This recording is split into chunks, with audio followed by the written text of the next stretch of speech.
Olá! Nesse vídeo de hoje eu vou falar sobre dois assuntos pelos quais eu tenho bastante carinho e espero que vocês gostem. Um deles vai ser sustentabilidade e o outro vai ser risco na cadeia de suprimento. Suportando essa aula, nós vamos ter o texto que se baseia parte no capítulo 11 do livro de gestão da rede de suprimento, do professor Henrique Correia, e parte no capítulo 5. Então, o capítulo 11 fala de sustentabilidade e logística reversa, nós vamos tratar de logística reversa mais adiante, e o capítulo 5 trata de risco. Então nós vamos trabalhar esses dois assuntos. Sustentabilidade e risco. Será que esses dois assuntos são relacionados?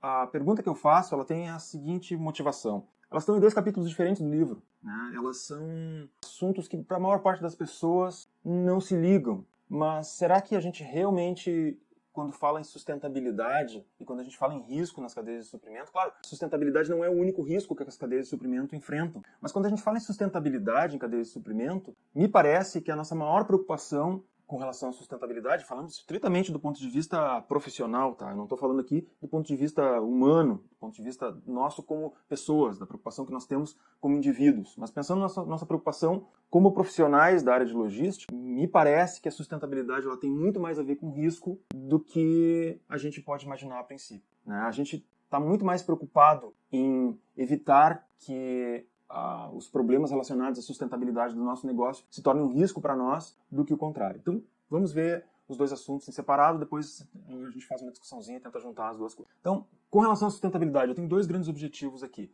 Primeiro, sintetizar por que a sustentabilidade ganhou importância como um dos importantes objetivos das cadeias de suprimento e elaborar quais são as vantagens de se desenvolver cadeias de suprimento sustentável. Eu tenho um terceiro objetivo aqui, que é prover definições desse assunto. Eu vou começar por esse terceiro objetivo que não está aqui. Primeiro, então, dividir desenvolvimento sustentável e triple bottom line, ou 3Ps, enfim, como for, tem vários nomes. Então, desenvolvimento sustentável foi definido originalmente em 1987, numa reunião da Comissão Mundial de Ambiente e Desenvolvimento da ONU, que trabalhou em pensar como definir desenvolvimento, né? O que seria desenvolvimento e o que é pensar em desenvolvimento sustentável, um desenvolvimento que perdure ao longo do tempo. E essa comissão definiu essa bela definição que nos acompanha até hoje, né, já está fazendo várias décadas de aniversário, que propõe que o desenvolvimento sustentável é o desenvolvimento que atende às necessidades do presente sem comprometer a habilidade das gerações futuras a atenderem às suas próprias necessidades. Vejam,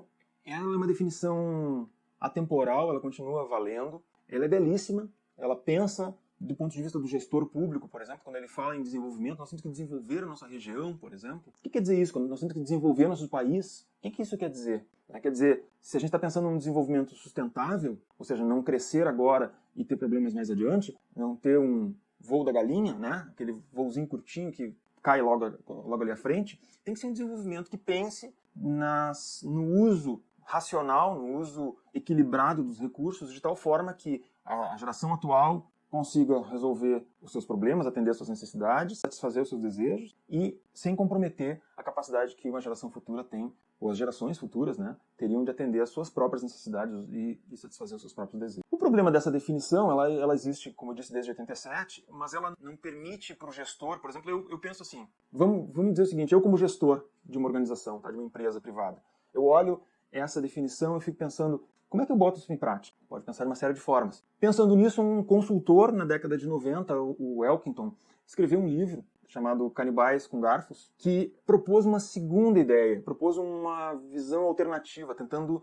traduzir essa definição para o mundo profissional, que é a ideia do triple bottom line, a ideia da tripla... O que é bottom line? Tá? Bottom line seria assim, a gente olha lá o demonstrativo de resultados do exercício da empresa e vai indo, né? Tem as receitas, tem as despesas operacionais, aí vai ter lá uma série de despesas e eventualmente receitas financeiras que a empresa tem. E no final, na linha final, fica o lucro ou o prejuízo do exercício. Então, essa é a bottom line, né? A gente quer saber, afinal, deu lucro ou não deu lucro. Ele propõe 3 tipos de lucro. O lucro financeiro, o desempenho ambiental da minha organização e o desempenho social. Então seriam a ideia da triple bottom line, a ideia de a gente não dar lucro só pelo demonstrativo de resultados do exercício, a gente dá lucro de uma forma mais ampla. Uma série de áreas já se debruçou sobre esse tipo de definição, já tentamos, por exemplo, a pessoa da contabilidade tem trabalhado muito na questão da contabilidade ambiental, da contabilidade social, do balanço social. Existe toda uma preocupação do ponto de vista contábil de fazer isso,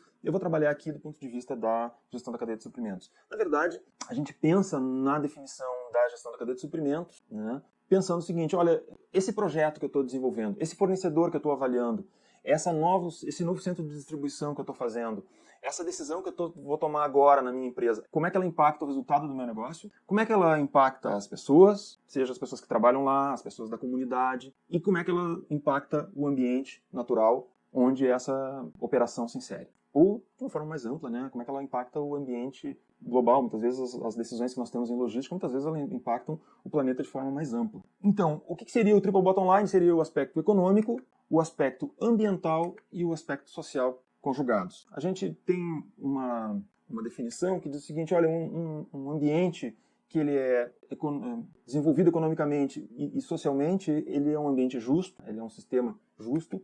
Quando ele é econômico e ambiental, ele é viável, mas ele não é justo para as pessoas. Quando ele é ambientalmente e socialmente responsável, mas ele não dá nenhum resultado do ponto de vista econômico, ele é meramente tolerável, é uma economia que não progride, as pessoas não têm comida, na verdade, né? E aí acaba refletindo. Então, esses três itens estão muito integrados. Na verdade, sustentabilidade se dá quando nós temos as três dimensões bem atendidas, né? A gente sabe, por exemplo, que os maiores problemas ambientais se dão efetivamente nas comunidades, por mais incrível que possa parecer, nas comunidades mais pobres. A pobreza, de uma certa forma, causa isso.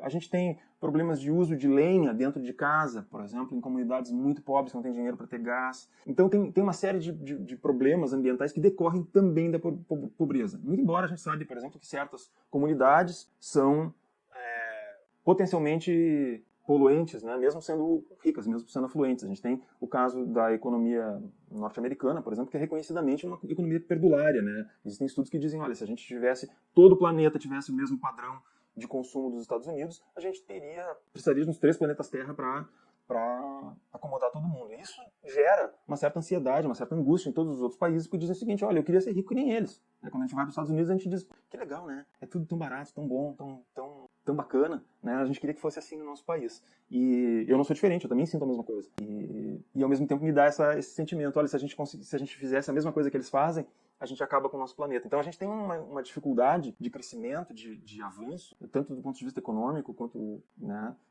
do ponto de vista de justiça social, de elevar a capacidade das pessoas de consumirem, porque a gente vai estourar o consumo do planeta, né? Algumas empresas conseguem enxergar a sustentabilidade como vantagem competitiva, né? Tem um caso muito famoso, o Walmart há alguns anos procurou 10 fornecedores-chave deles. Eu vou postar um link para um vídeo que fala sobre esse assunto, foi uma reportagem do Globo News, se não me engano, que tem essa explicação de cada um desses fornecedores, eu vou deixar isso aqui e tal. Mas então, vejam que algumas empresas conseguem se imaginar mais à frente de outras, né? Então, a rede Walmart nos Estados Unidos, como é uma organização gigantesca, consegue pensar, né, e consegue botar em movimento os seus fornecedores para trabalhar dessa maneira. E é isso que a gente espera das empresas de todos os tamanhos, né? Que elas consigam, de uma certa forma, incluir critérios ambientais, ou trabalhar em projetos junto com fornecedores. Eu entrevistei uma época o diretor da Johnson & Johnson, que fez um desses projetos que está aí, da caixinha do bandeja, de distribuição da embalagem, e ele me disse o seguinte, olha, a gente já estava com o projeto mais ou menos encaminhado, sabe? A gente já tinha esse projeto andando.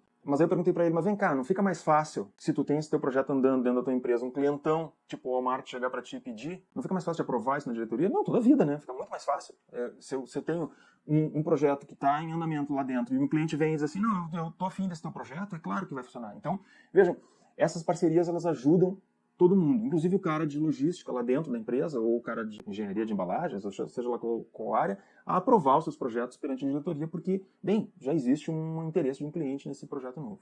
Fica bem só. Esverdear, então, no Walmart significa duas coisas, compras responsáveis e redução de resíduos, né? Eu assisti a entrevista do gestor de supply chain do Walmart e contando essa história, né? E ele disse o seguinte, olha, eu sou um cara verde, né? Ele queria melhorar o impacto ambiental do Walmart. Eles convidaram ele para ser algo como chefe de sustentabilidade, né? E ele, o diretor de sustentabilidade, ele disse, não, onde eu posso causar mais impacto não é sendo o diretor de sustentabilidade. Onde eu posso causar mais impacto é sendo o diretor de supply chain. E aí que ele foi trabalhar, então, na parte de logística e implantar esses processos lá. Então, vejam, existem oportunidades. Hoje já se pensa, em algumas empresas já existe essa ideia de que, bom, eu vou contratar alguém para a área de supply chain que tem interesse nessa questão de sustentabilidade projetos pode ser um diferencial para você. Um outro conceito que está crescendo muito é a economia circular, a ideia de que a gente tem que pensar a natureza, pensar a economia, o mundo humano, o mundo da produção industrial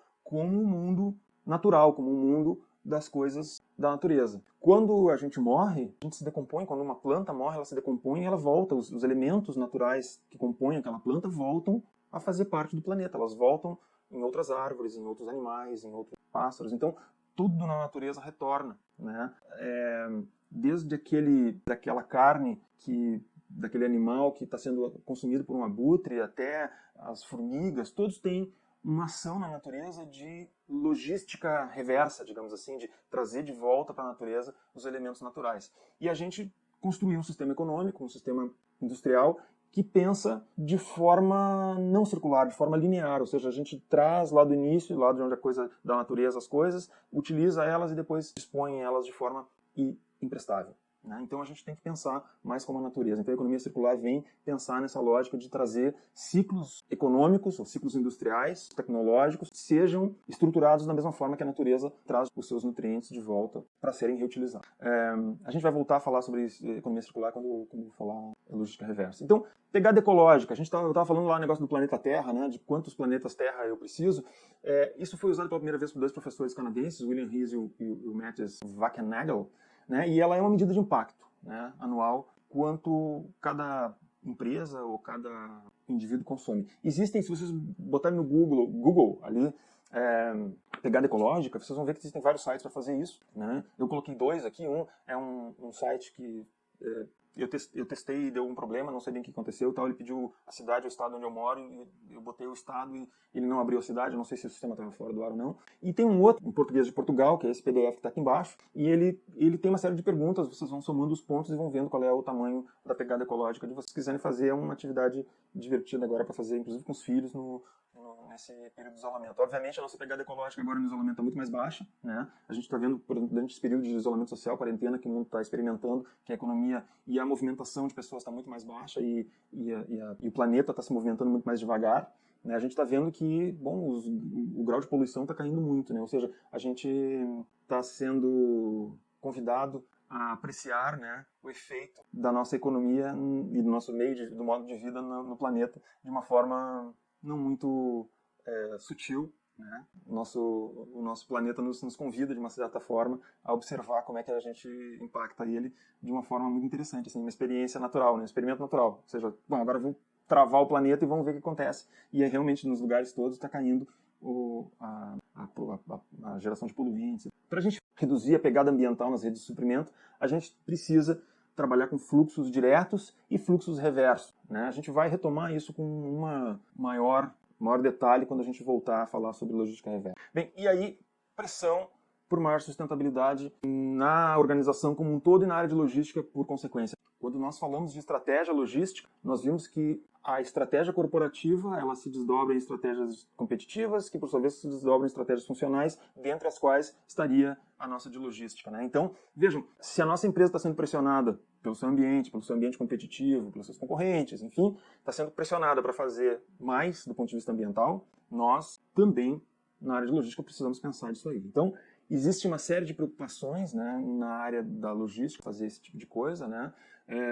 Algumas empresas ficaram-se através da norma ISO 14001, né? Quando a gente fala em ISO 14000, isso é uma série de normas, tá? Então, existe 14001, 14010, 14020, enfim, existem uma série de normas relacionadas a meio ambiente, que são as normas da série ISO 14000, e a única norma que é certificada dessa série 14000 é a 14001. Então a certificação na 14001 diz que tu tem um sistema de gestão ambiental que está buscando melhoria contínua. Então basicamente é isso que tu tem na 14001. E que a tua empresa ela obedece à legislação ambiental atual. A gente não comenta aqui, também tem a ISO 26000, que é a responsabilidade social coletiva. Existe uma série de normas além da ambiental, né? Eu acabei não atualizando esse slide, mas fica aqui de viva voz esse comentário. Eu fiz já por muitos anos, faz mais ou menos uns 15 anos que eu pesquiso a questão da sustentabilidade e dentro disso especificamente lá no começo da minha carreira de pesquisa, eu me debrucei sobre a questão da ISO 14000, e um dos achados que a gente teve durante esse processo, eu e os meus colegas que pesquisamos esse assunto, foi de que a gente tem dois grupos, digamos, de motivações para fazer uma certificação de uma empresa. E as empresas que se motivam basicamente por questões internas, tem empresas que se motivam por questões externas, pressão, né, de clientes e outros elementos externos, e tem aquelas que se certificam pelas duas razões. As que se certificam pelas duas razões, elas parecem, na nossa amostra, na nossa pesquisa, parecem ter um desempenho melhor do que aquelas que só olham para fora, né? Elas estão querendo só agradar os clientes, enfim, parece que o desempenho delas não é tão bom quanto as outras. Bom, atividade para esse módulo. Atividade para esse módulo consiste em olhar a Natura Cosméticos, né, e dizer por que ela adota essa lógica de triple bottom line nas suas operações. Então, eu vou pedir que vocês façam um relatório,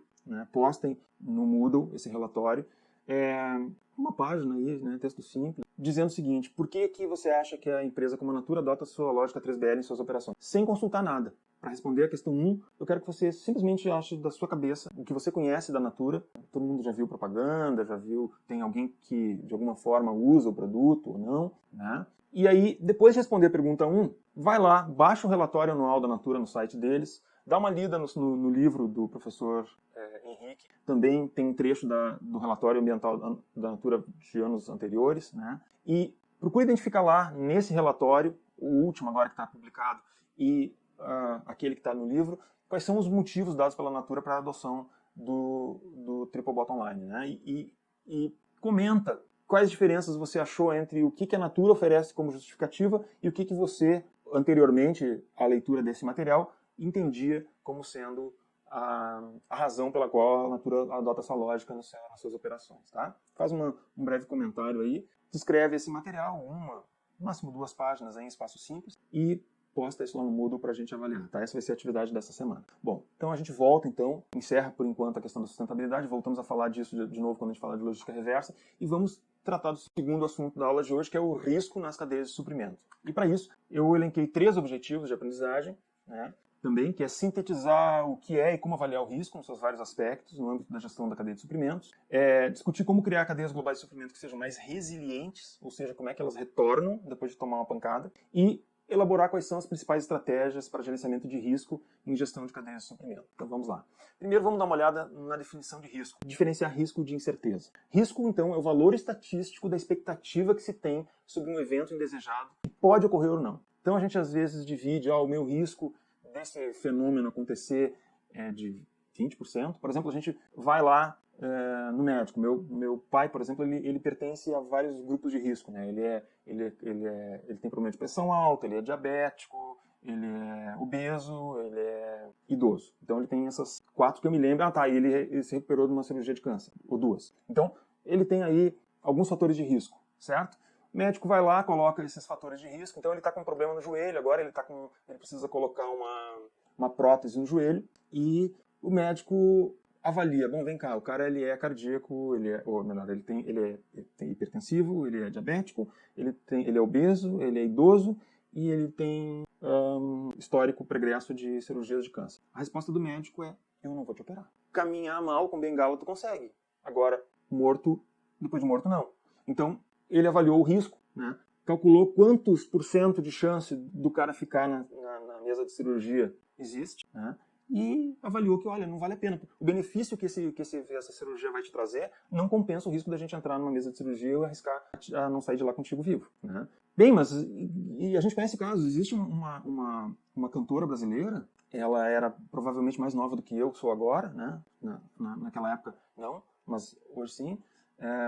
Beth Carvalho, acho que sim. E ela foi fazer um procedimento simples de varizes, um procedimento super banal, poucas pessoas têm problema com isso. E morreu na mesa de cirurgia, teve um choque anafilático e morreu. Então, assim, o risco dela era muito mais baixo, certamente, do que do meu pai. Meu pai pode sair vivo, mas ela morreu. Então, assim, risco é uma probabilidade. Eu fui procurar um cirurgião oftalmológico e disse para ele: doutor, mas como é que funciona essa questão de cirurgia da miopia e tal? Ele disse: olha, é assim, cirurgia da miopia, 90% dos casos funciona. 10% não. Eu só não sei te dizer se tu vai estar nos 10% ou nos 90%. Então é isso que é risco. A gente tem um percentual de empresas, pessoas, enfim, de indivíduos que numa população estão sujeitos a acontecer algum tipo de evento adverso. A gente só não sabe se é tu. E tu tem que te preparar para ocorrer isso. Então, qual é que é esse valor dessa expectativa? A gente usa essas duas medidas, essas duas dimensões, elas são extremamente conhecidas. A primeira dimensão é a da probabilidade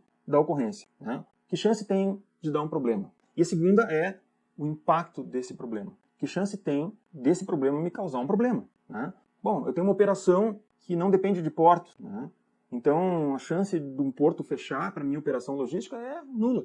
Bom, tem uma operação que depende fortemente do transporte aéreo. Bom, mas então o fato de fechar o aeroporto mais próximo da minha operação é um risco, para cargas. Então, risco em cadeia de suprimento está associado à possibilidade de um evento indesejado ocorrer, seu consequente impacto na consecução ampla, consecução de um objetivo amplo na gestão da cadeia de suprimentos. Então, nós temos risco em geral. Eu falei aqui, risco do meu pai morrer numa cirurgia, risco de eu ficar cego numa cirurgia não sei o quê, risco da Beth Carvalho de morrer numa cirurgia de coisa, risco, um evento adverso. Agora, risco na cadeia de suprimento tem a ver com coisas que são pertinentes, são atinentes à cadeia de suprimento. Por exemplo, outro dia desses eu estava ouvindo uma entrevista do ministro da Saúde dizendo o seguinte, olha, 94% dos equipamentos médicos vêm de um único país. Então, independente da gente gostar ou não desse país, da gente achar que esse país é eficiente em termos de custo ou não, a gente tem que pensar do ponto de vista de risco, inclusive de segurança nacional, para o nosso país, qual é o risco de ter 94% de insumos ou de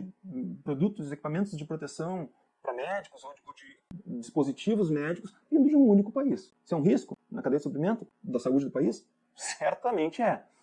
Agora, a gente comprou esse risco porque era muito mais barato. Ele era 10 vezes, talvez, mais barato do que as alternativas. Então a gente disse, não, vale a pena comprar esse risco. Isso é uma coisa importante. Risco não é uma coisa que a gente evita como gestor. Risco é uma coisa que a gente compra como gestor.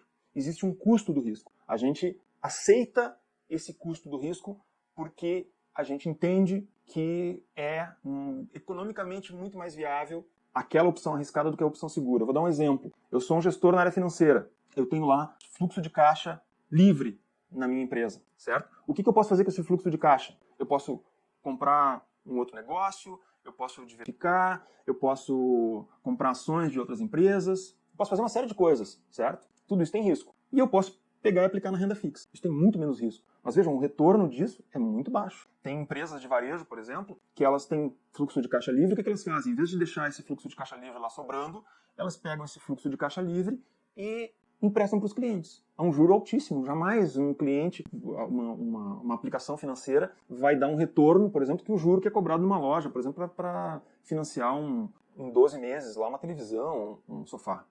Mas por que a loja faz isso? Mesmo tendo um risco mais alto? Porque ela vai ter um retorno mais alto. Então, risco não é uma coisa que a gente evita. Risco, como gestor, é uma coisa que a gente compra, a gente gerencia, a gente aceita um determinado grau de risco na expectativa de um determinado retorno futuro. Incerteza, diferentemente do risco, é aquilo que a gente não sabe. Simplesmente não tem como calcular. É o incalculável. Bom, vamos olhar as categorias de risco mais presentes na preocupação dos executivos. Isso aqui é uma pesquisa global da McKinsey.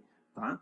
Esse aqui é uma pesquisa que foi feita em 2016. No livro de vocês tem uma um pouco mais antiga, mas os resultados mudam um pouquinho, mas não é tanto assim. Eu queria só chamar a atenção para vocês o seguinte. Vejam onde é que está ali regulamentação e responsabilização ambiental entre os riscos mencionados pelos gestores nas suas categorias de avaliação. Não é das mais altas, mas ela já subiu bastante em relação àquela que a gente vai ver lá no livro do professor Henrique, em versão mais antiga. Desastres naturais, terrorismo e eventos geopolíticos está lá embaixo, né? Na lista dos elementos. Ainda 90% das empresas ainda pensam nisso, mas assim, se a gente pensar na quantidade de empresas que pensam nesse tipo de coisa, né, quase todo mundo avalia interrupção de fornecimento ou distribuição como um elemento importante, mas desastre natural ainda é uma coisa que está baixa, está crescendo, né, em relação ao passado, mas ainda é pouco. Se eu mostrasse, eu não fiz isso por questão de tempo, se eu mostrasse os gráficos do crescimento ao longo dos anos de desastres naturais extremos, né, e custo de seguro de desastres naturais extremos, vocês vão ver que essa preocupação devia ser um pouco mais alta. Né? Não é tão pouco assim. Qual é o impacto financeiro das interrupções da cadeia global de suprimentos? Isso é uma pesquisa do Hendricks e Siegel. Né? Eles acompanharam 800 empresas por 3 anos e viram, então, antes do evento, um ano antes do evento, no ano do evento e no ano seguinte ao evento, qual foi a perda que essas empresas teve. E, na média, viram que as empresas perdem 30% de valor para acionista, 101% de lucro operacional. Não, peraí, 101% de lucro operacional, mais que 100% de perda de lucro? Não, mas é que são 3 anos, tá? Então pensa, na média dá uns 33 por ano. Os valores são diferentes por ano, tá? Mas lucro operacional 101%, 114% retorno sobre vendas, que é calculado como lucro sobre vendas líquidas, e retorno sobre ativos teve uma perda de 92%. O retorno sobre ativo é um pouco mais resiliente e tal, né? Mas de qualquer forma um indicador melhor. Sobre o impacto financeiro das interrupções na cadeia globais de suprimento. Essa foto aqui, a minha irmã me mandou da Austrália, na semana passada ou retrasada, quando ela foi comprar pão na Austrália. Essa é a imagem. Diz que as gôndolas que vendem massa, macarrão, estão na mesma situação, né? É difícil de encontrar carne moída, tem uma série de itens que já desapareceram porque as pessoas, né, se assustaram e foram correndo lá para o mercado para comprar. Então, vejam que muitas vezes a gente felizmente não teve esse tipo de coisa, só faltou álcool gel e papel higiênico, né, por uns 2 dias, então é isso. Então vejam, qual é que é a anatomia de uma interrupção, tá? Ela tem uma interrupção, uma falha na minha cadeia de suprimentos, ela tem alguns estágios. Então, o primeiro estágio, óbvio, é o da preparação. A gente pode, eventualmente, se antecipar a um problema e aí se preparar para isso. Quanto pior for a minha preparação, pior vão ser os estágios subsequentes, né? Mas quanto melhor for a minha preparação e o fenômeno não acontecer, maior o meu custo, certo? Porque toda preparação para uma interrupção inevitavelmente acarreta mais custo. Toda resiliência de uma cadeia de suprimentos diz respeito à criação de redundâncias, ou seja, eu ter mais de um caminho para a mesma coisa. Por que é perigoso na minha cabeça, por que é perigoso ter 94% dos insumos médicos vindo de um único país no planeta? Porque, bom, se esse país resolver ter um problema, como aconteceu agora há pouco, ou se esse país resolver entrar em guerra com você, com o seu país, você está ferrado, né? Não tem como comprar desse... Então, qual é que é a maneira de fazer isso? A única maneira de fazer isso é criar redundância, ou seja, comprar desse país uma parte dos seus insumos médicos, mas ter também capacidade produtiva para esses insumos em outros países, desenvolver outros fornecedores, de tal forma que, no caso de uma ocorrência grave com aquele país, você tenha outros, né? Mas isso tem um custo, né? Você vai pagar mais caro pelo outro fornecedor, porque certamente ninguém está comprando 94% do planeta, não é só o Brasil, 94% do planeta compra insumos médicos de um único país. Então, é porque esse país vende muito mais barato que os outros, certo? Ninguém é bobo. Então, assim, quem é que vai querer onerar o seu sistema de saúde comprando de um fornecedor mais caro? E ainda ouvir piadinha e tal dos inimigos políticos, da mídia e tal, essa coisa toda. Então quem é que vai querer esse tipo de coisa? O cara, por segurança, compra o mais barato, né? Funciona, é mais barato, compra de lá. Mas aí acaba incorrendo nesse risco que está acontecendo aí. Então vejam, e para nós, eu estou usando um exemplo assim, fácil, porque é política, é governo e tal, que toma esse tipo de decisão, em muitos casos, mas quando a gente está na empresa, a gente não é muito diferente. A gente tem acionista para prestar contas, a gente tem diretor para prestar contas, a gente não é doido, a gente não pode se preparar, super preparar para uma coisa que pode acontecer muito pouco e não dá nada, né? Bom, qual é que é a segunda coisa? É o evento em si, né? A ocorrência do evento, esse aí é o que dá a quebra, né? E aí nós temos a primeira resposta, certo? E mesmo havendo a primeira resposta, em muitos casos, o impacto inicial, ele tende a se aprofundar.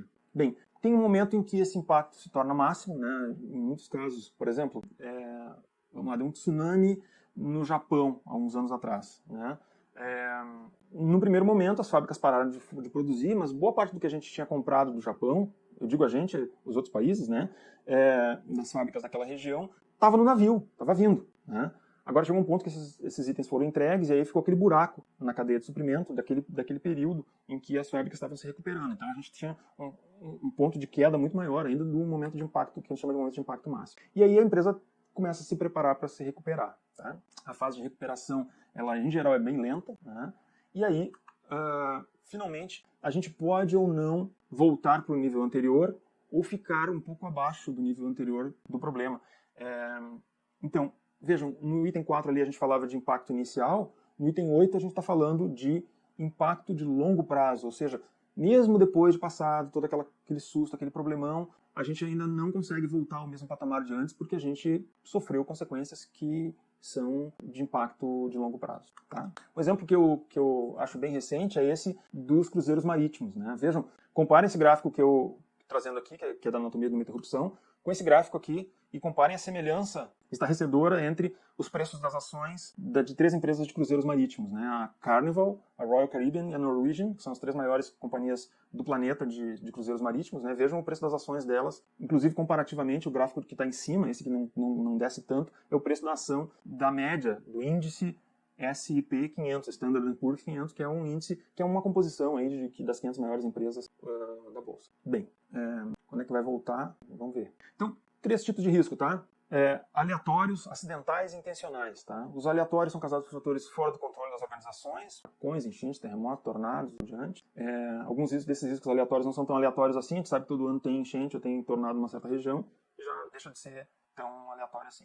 Risco acidental são causados por fatores não aleatórios, mas não intencionais, como imprudência, negligência, incompetência, falhas, imperfeições nas tecnologias envolvidas. Tipo, a minha fábrica pega fogo. Isso é um risco acidental. Ou seja, pegou fogo. Eu fiz toda a minha prevenção de incêndio, eu estava com o meu PPCI, meu Plano de Prevenção e Controle de Incêndios, em dia, estava com todos os extintores funcionando, toda a minha equipe treinada, a CIPA estava funcionando, estava tudo certinho.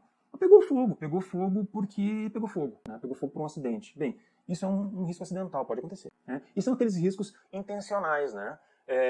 Terrorista, roubo, sabotagem, greve. Eu adiciono alguns aqui também que a gente vê do ponto de vista da cadeia de suprimentos. Por exemplo, o meu fornecedor cancelar a minha compra porque um outro cliente fez uma oferta melhor depois que eu tinha fechado com ele. Então, isso é um risco intencional, né? Isso não foi um acidente. Ah, não, pois deu um problema aqui, nós não vamos ter que te entregar e tal. Isso provavelmente o teu fornecedor, ele pertence ao teu concorrente, ele é da mesma família empresarial, ele pertence ao mesmo grupo empresarial, né?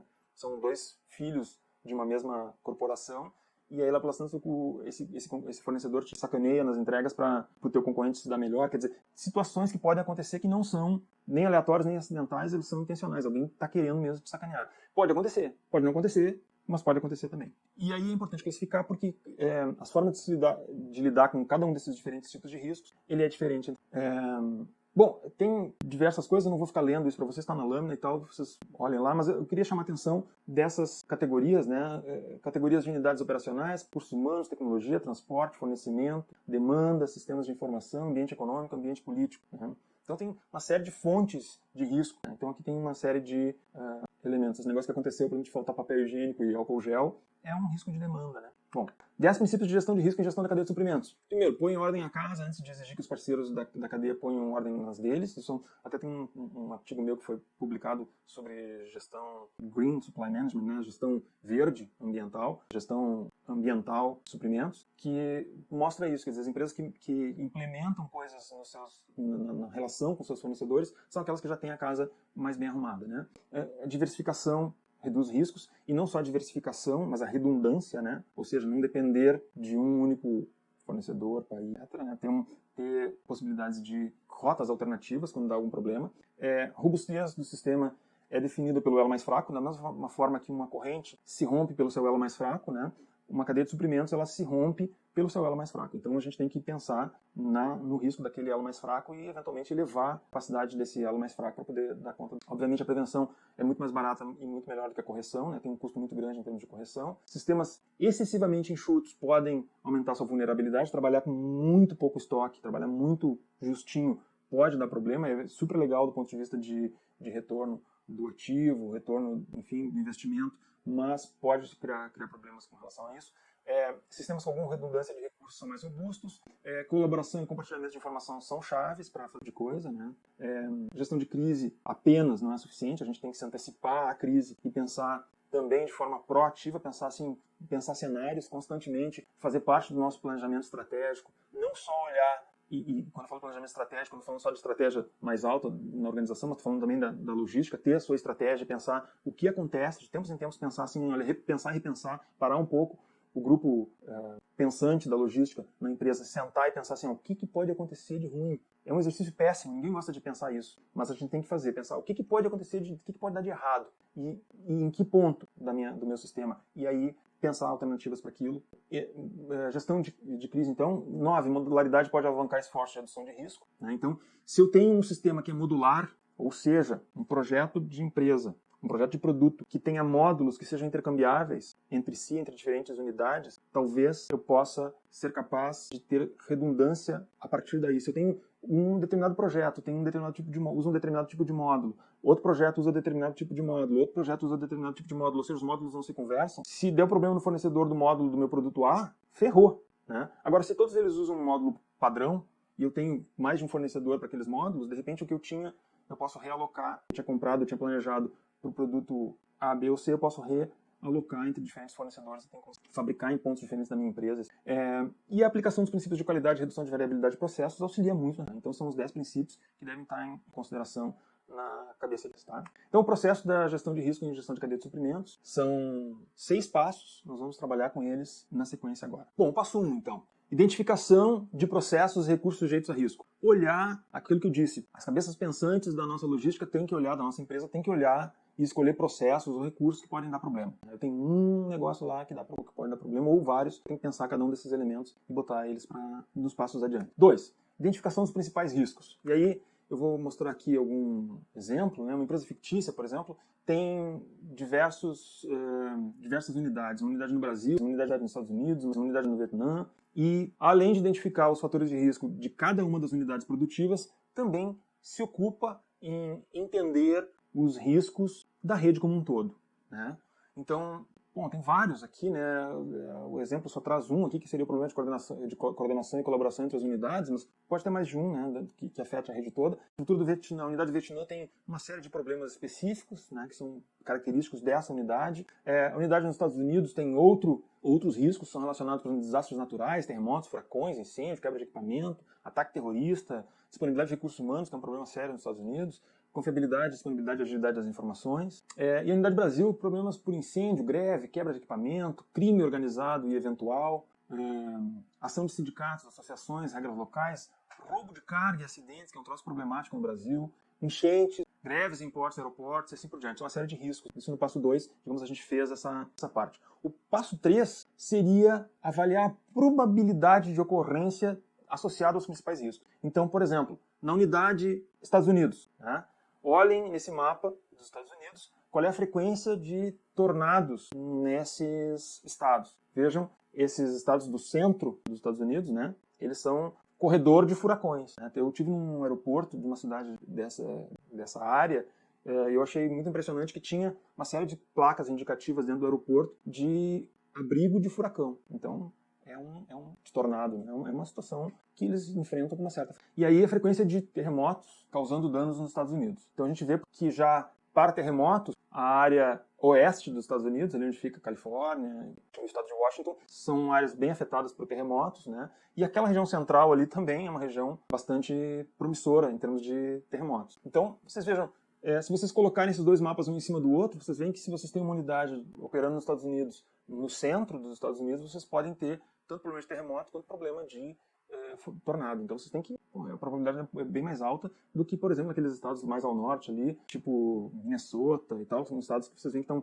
fora tanto de uma coisa quanto de outra. Claro, tem problema de nevasca lá e outras coisas. Eu acho que não tem nenhuma parte do território norte-americano que não tenha sujeição a danos naturais, a problemas naturais, e aí isso de uma certa forma faz com que eles tenham naturalmente uma preocupação maior com a questão da preparação. Vou fazer um rápido parênteses com relação a isso. Você vai no Walmart, por exemplo, ou no mercado qualquer, no Target, nos Estados Unidos, tem uma seção lá com equipamentos para você preparar. Tem kit para ficar em casa abrigado por um certo tempo, com comida e essa coisa toda. Quer dizer, é uma coisa que faz parte da cultura norte-americana, do Canadá também, muito mais forte do que aqui, porque aqui a gente tem muito menos ocorrência de coisa, né? Não acontece com frequência. A gente até tem alguns eventos naturais, mas não é essa coisa tão assustadora quanto é lá. Quer dizer, a gente aqui, em função das mudanças climáticas, a gente está até enfrentando um pouco mais disso, mas não é tão grave quanto lá. A gente está falando do risco das unidades, né? Então a gente olha, por exemplo, se a gente tem uma unidade em São Paulo, por exemplo, olha mínima, máxima e precipitação em São Paulo, né? Aquela curva ali, aquela curva com as bolinhas em cima é a temperatura máxima,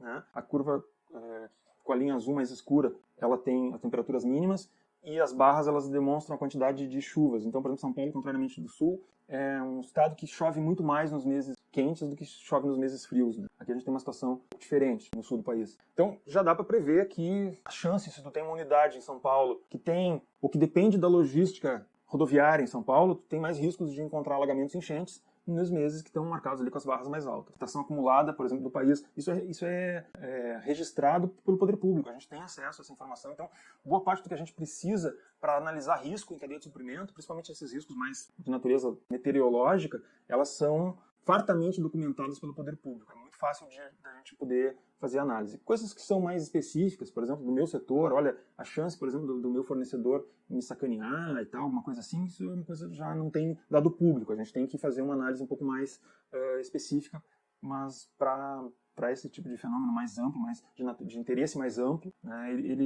a gente tem informações bastante completas no Brasil, apesar dos recursos que a gente tem para esse tipo de, comparativamente aos outros países, né? O passo 4 seria a identificação e consequência das ocorrências associadas aos riscos, né? Então divide lá risco em consequências, vai ver o que acontece. Bom, se der uma enchente lá em São Paulo, eu consigo entregar, não consigo, que rotas eu tenho que ter e tal, essa coisa toda, eu tenho rotas alternativas. E no passo 5, a gente vai fazer então esse famoso gráfico que é das consequências pela probabilidade, tá? Então, se um determinado fator de risco, se um determinado risco logístico tem uma consequência baixa e uma probabilidade baixa, eu sou pouco vulnerável àquele item. Não significa que não seja ruim, pode ser que tenha um monte de gente morrendo por causa disso. Estou sendo cínico aqui, não é isso. Mas eu quero dizer assim, pode ser que ele seja muito ruim para outras organizações. Por exemplo, organizações de saúde, organizações... Mas para o meu negócio, se ele tem consequência baixa e probabilidade baixa, o meu negócio é pouco vulnerável a ele. Se a probabilidade de acontecer é alta, mas a consequência é pequena, eu tenho uma vulnerabilidade moderada, certo? Agora vamos olhar para o outro lado. Se as consequências são severas, mas eu tenho pouca probabilidade disso acontecer, eu tenho uma vulnerabilidade média. Ou seja, é um negócio que pode dar muito mal, pode fazer muito mal para minha empresa, mas a chance de ocorrer é muito baixa. Então eu tenho uma vulnerabilidade média a esse item, a esse fator de risco. Agora, vamos lá. A consequência é alta e a probabilidade de ocorrência é alta. É um negócio que vai afetar muito a minha organização, tem grande chance de ocorrer. Então eu sou altamente vulnerável a esse risco. Então eu tenho que ir para 6. Então, vamos perguntar o que é, afinal, que eu deveria priorizar nesse quadro aí. Aqui tem um exemplo, eu não vou ficar detalhando esse exemplo. Aqui tem um outro exemplo que trata dessa questão de níveis de risco e probabilidade numérica, tá? Então, existem formas diferentes de mapear os meus riscos e sequência. E agora vamos finalmente para o passo 6, para encerrar essa aula de hoje, que é a definição de ações priorizadas para redução e transferência de risco. Então, vamos lá. Quais são as minhas alternativas? Vamos pensar o seguinte, eu tenho um negócio que eu sou altamente vulnerável. O que quer dizer que eu sou altamente vulnerável? Volta lá para o passo 5. Altamente vulnerável significa que é probabilidade alta de ocorrência e consequência grande para mim, severa para mim. Então, vamos lá. Quais são as chances que eu tenho de gerenciar esse negócio, gerenciar esse risco? Eu gerencio esse risco de duas maneiras. Eu posso ou reduzir o impacto negativo, jogar esse risco que eu tenho, volta a vulnerabilidade para a esquerda, reduzir o risco através de agilidade, flexibilidade, redundância, jogar ele para a esquerda e reduzir o impacto, ou reduzir a probabilidade de ocorrência com prevenção, certo? Então essas são as duas possibilidades que eu tenho e é ali que a gente tem que priorizar as ações. Se eu sou altamente vulnerável a determinada coisa, eu tenho que me livrar daquela coisa, eu tenho que baixar o impacto e de preferência também reduzir a probabilidade de ocorrência, tá? Bom, qual é a ação para as atividades que são altamente prováveis de acontecer, mas que tem uma consequência leve para mim? Trabalhar na prevenção, diminuir o impacto. E se ela tem um grande impacto para mim, mas um baixo risco, trabalhar na redução desse impacto. Como eu disse para vocês, isso tem um custo. Obviamente, se eu tivesse que escolher como gestor entre operar naquela quadrante preto lá em cima, no qual sou altamente vulnerável, então eu tenho uma alta probabilidade de ocorrência e eu tenho uma condição severa me impactando, eu trabalharia primeiro lá. Depois eu vim aqui para baixo. Porque não adianta a gente também achar que não vai acontecer, né? Coisas que têm baixa probabilidade de acontecer, como o exemplo da nossa amiga cantora, aquela que morreu por causa de uma cirurgia de varizes, coisas que têm um risco baixo também acontecem. Então a gente também tem que reduzir a consequência desse risco para nós. Bem? Finalmente, para a gente encerrar, percepção de risco em cadeia de suprimento no Brasil. Isso é uma pesquisa feita no Brasil, né? Vejam que a poluição do terreno, água ou ar é considerado muito baixo lá entre os gestores, e riscos com recursos humanos também é considerado muito baixo ainda para os gestores brasileiros. Vejam o que aconteceu agora com a nossa pandemia do coronavírus em 2020, vejam o que acontece quando a gente tem falta de pessoas para trabalhar. A gente começa a ter dificuldades de conduzir o nosso... Tá? Bem, com relação à sustentabilidade de risco, era isso. Eu imagino que vocês devem se perguntar, mas o que tem a ver uma coisa com a outra? Uma eu estou pensando no futuro, das gerações futuras, e outra eu estou pensando em risco na minha organização e tal. A minha pergunta, que eu sempre me faço desde que eu olho esse negócio, é o seguinte: afinal, por que um gestor que está ali para fazer a sua empresa dar lucro vai se preocupar com as gerações futuras? Tá nem aí para as gerações futuras, certo? A não ser que elas gerem um risco para mim. Se eu tenho um negócio que pode ser afetado pelo meio ambiente, pode ser afetado pela saúde da população em que eu estou inserido, que ela pode ser afetada, então aí eu tenho que me preocupar. E isso significa todo mundo tem que se preocupar, porque na verdade todos nós estamos afetados, todos nós estamos imbricados numa economia que ela é altamente interdependente. Como esse fenômeno recente agora da pandemia do Covid-19 nos mostra, ninguém é uma ilha. Nenhuma empresa vive isolada das outras. Todas sofrem consequências sistêmicas de fatores dos mais diversos. Por mais improváveis que eles possam ser, pode acontecer. Então a gente tem que pensar tanto a sustentabilidade quanto o risco de forma relacionada, ok?